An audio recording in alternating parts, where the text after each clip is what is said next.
धन्वंतरि भगवान की जय हो। और अमृत का कलश दैत्यों ने छीन लिया और लेकर के भाग गए। अब आपस में कलह होने लगी कि मैं पीऊंगा, मैं पीऊंगा। देवता दैत्य आपस में लड़ने लगे। तो एक ने कहा कि राजा को पिला दो।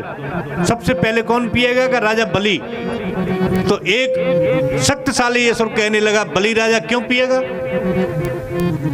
जितने हमने मेहनत की है उतनी उसने की है, और दूसरी चीज उसने अपना भाग उच्च सर्वा घोड़ा ले लिया। राजा पहले नहीं पिएगा। मतभेद हो गया राक्षसों में, दैत्यों में। आपस में लड़ने लगे। देवता रोकर के भगवान के पास पहुंचे कि प्रभु अमृत तो गया। भगवान बोले कि तुमने तो लक्ष्मी के लिए मंथन किया था, तुमको मिल गई। उन्होंने अमृत के बात तो सही कही भगवान ने। तुमने उद्योग किया लक्ष्मी प्राप्ति के लिए, लक्ष्मी जी आ गई आपके हिस्से में, आशीर्वाद ले लो आप। देवता बोले महाराज अमृत तो ठीक है, मैं देखता हूं, क्योंकि कहीं आसुरी शक्ति पनप गई, अमृत पी गए तो फिर सदैव तमोगुण का साम्राज्य हो जाएगा। तो भगवान ने मोहिनी अवतार धारण किया। हाथ में जिनके गेंद है, गेंद उछालती हुई आ रही हैं। किधर? इधर से दैत्य जा रहे हैं अमृत कलश लेकर के, उधर से मोहिनी भगवान आ रहे हैं। और एकदम झीने कपड़े पहने हुई हैं, जिनका अंग प्रत्यंग उन वस्त्रों से दिखाई दे रहा है। अति परम सौंदर्य लेकर के भगवान प्रकट हुए। जैसे ही दैत्यों ने देखा, आसक्त हो गए भगवान के स्वरूप पर, और हाथ जोड़कर के भगवान मोहिनी से कहने लगे कि वयम कश्यप दायादा भ्रातरम कृत पौरुषम विभज्यस्व यथा न्याय नैव भेदो यथो भवे। हम कश्यप के पुत्र हैं, आपस में इस अमृत के ऊपर लड़ रहे हैं। अब तुम मिले ही गई हो तो एक काम कर दो हमारा। भगवान बोले कि क्या काम कर दूं? कि ये जो अमृत है हम भाइयों में आपस में बांट दो, ताकि लड़ाई नहीं होगी। कि मेरा विश्वास कर लोगे कि हाँ? तो भगवान बोले कथम कश्यप दायादा, तुम कैसे कश्यप के बेटा हो? कथम कश्यप दायादा भ्रातरम कृत पौरुषम विश्वासो पंडितो ज्ञानी कामिनी सुनयाति। तुम कैसे कश्यप के बेटा हो?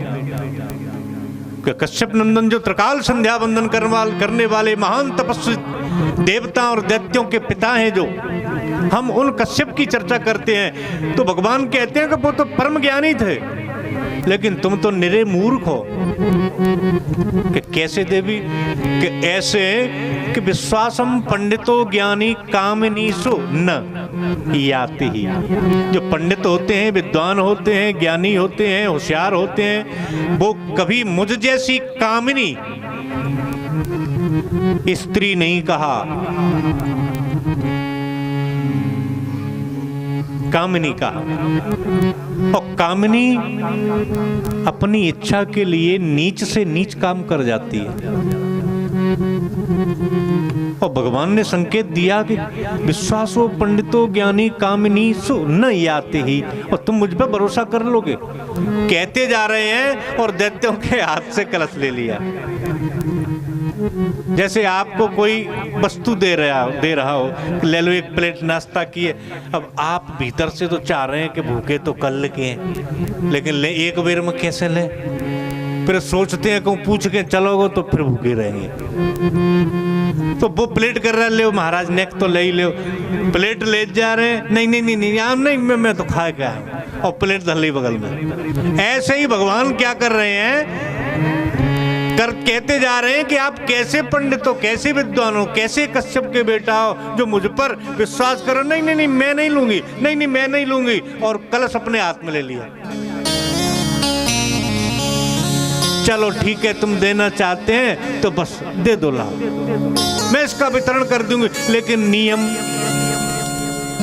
पंक्ति बना के बैठ जाओ। और हाँ, राजा बलि से एक बात कही कि महाराज देखो, जो ऊपर को जो अमृत है क्षीर सागर में ते निकलो, ऊपर पानी जम गो, गाढ़ो गाढ़ो तो नीचे ही भरो जाको। ऊपर पानी मिलमाए तो तुम कहो तो जब पानी मिलमाए पहले देवतन ने प्याय दो, और जो अच्छो भाव बचे को नीचे तरे को गाढ़ो भाई तुम पी लियो। बोलो जय श्री राम। बेचारे दैत्य भगवान की उस मोहिनी मूर्त पर आसक्त हो गए, विरोध ही नहीं कर रहे। देवताओं भी प्रसन्न होकर के पंक्ति बना करके बैठ गए। अब भगवान ने अमृत पिलाना प्रारंभ किया, पिलाते गए पिलाते गए। एक दैत्य बैठा था राहु नाम का, इसके 2-3 नाम है शास्त्रों में, सर्वभानु है एक नाम। उसने सोचा कि जी कलश तो औंधो भयो जाए रहो है, उल्टा हो गया, फिर जब बच्चे को कहा मायका जाए, पूरे ही खाली हो चला। अरे ये तो कोई गड़बड़ है, तो उसने देवताओं का वेश बनाया और जहां सूर्य और चंद्रमा बैठे थे उनके बीच में जाके बैठ गया पट्टा। तो सूर्य और चंद्रमा समझ गए कि ये देवता नहीं है। कैसे? काऊ बात की लाइन लग रही हो और लाइन लगी लगाई हो और जबरई ते को घुसे तो समझ लियो कि ये देवता नाम है। पहले की लाइन लगी है, वो बीच में जाके जबरदस्ती कर रहा है, घुस रहा है लाइन में। तो सूर्य चंद्रमा समझ गए कि देवताओं का बेस है, पर ये देवता नहीं है। नहीं तो बाद में बैठता, ये देवता होता तो जबरदस्ती से बीच पंक्ति में नहीं जबरदस्ती से घुसता। लेकिन कहा नहीं, देखते हैं आगे पोल पट्टी खुलेगी जाके। अमृत भगवान का चरणामृत समझ करके सब देवता पी रहे थे। एक बात और बताएं, पूजा की एक पद्धति होती है। पूजा में दीपक किधर रखना चाहिए, घंटी किधर रखनी चाहिए, धूप बत्ती कहाँ रखें, जो द्रवित वस्तुएं हैं उनको किधर रखा जाए, चंदन कहाँ रखें, कैसे लगाएं, ये सब विधि निश्चित है। भगवान का चरणामृत कैसे लिया जाता है, आरती कैसे उतारी जाती है, किस अंग पर कितनी बार घुमाई जाती है, फिर पूरे शरीर श्री विग्रह पर भगवान के पे कितनी बार आरती, ये सब नियम है, फिक्स चीज है ये। और जो लोग जानते हैं वो करते हैं। आपको देखना हो तो सवेरे के समय आना, पंडित जी पूजा कराते हैं अंदर, आप पूजा की समस्त विधि देख सकते हैं। अब इन दैत्यों को ये नहीं पता था कि चरणामृत कैसे लिया जाता है। सब देवता तो जानते थे, रोजाना लेते थे। अब ये बेचारा पहली बार आया। अब आप जब प्रसंग आ ही गया तो आप भी सुन लो भगवान का चरणामृत कैसे लिया जाता है। वस्त्रम तो द्विगुणी कृत्वा, विधि सुन लो आप। वस्त्रम तो द्विगुणी कृत्वा निधाय बाम करो परी।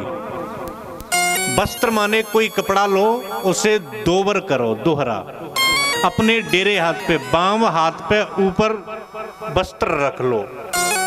वस्त्रम तो दुगुणी कृत्वा निधाय बाम करो परी गौ कर्णाकृति करम कृत्वा। ये मुद्रा है चरणामृत लेने की। गौ कर्णाकृति करम कृत्वा, ऐसे लो, उस पे रख के, पहले बाम हाथ, उसके ऊपर वस्त्र, फिर उसके ऊपर गौ कर्ण की मुद्रा बना करके दाहिना हाथ रखेंगे। फिर क्या करना है?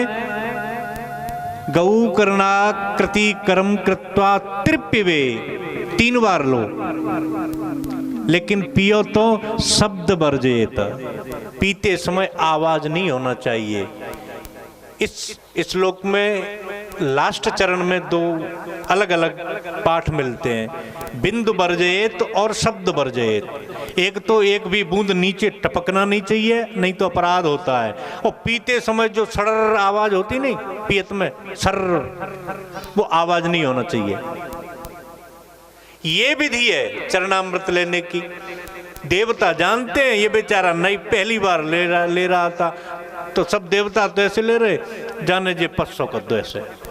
अब सूर्य चंद्रमा समझ गए कि अब देवता नहीं है।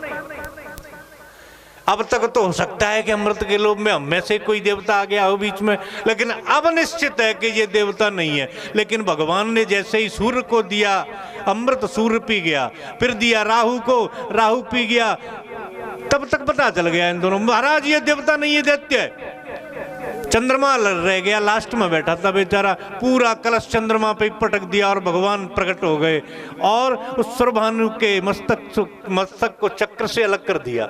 लेकिन तब तक अमृत आधो ऊपर और आधो नीचे, एक में से दो हो गए। भयानक देवासुर संग्राम हुआ साहब। अब देवताओं को तो अमृत मिल गया,